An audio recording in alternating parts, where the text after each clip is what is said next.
కుసిరగట్టి ఊళ్ళోకి వచ్చనమ్మా చాలారి పూలు పెట్టి జాతరులు తెచ్చనమ్మా తంగేడు పూలు పెట్టి కంకాణ దూకేనమ్మా ముక్కు ముక్కెర పెట్టి ముల్లోకాల నెలనమ్మా ముందార చూడంగా మున్నూరు కన్నులమ్మా వెనకాల చూడంగా ఏనూరు కన్నులమ్మా సాధువు సిద్ధులంతా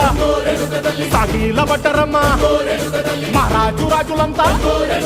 మొగారిల్లిరమ్మా కోరిక కోరంగా రంగులు పూసినాము ఆశలు తీరంగా ఏసాలు వేసినాము నీకన్నా పెద్ద దిక్కులో కాన ఎక్కడుంది నైవేద్యం ఎట్టంగా మా కాడ ఏమిటుంది మనలన్నీ అలకిచ్చి వరమీయవే తల్లి కన్నా బిడ్డలను కాపాడవే తల్లి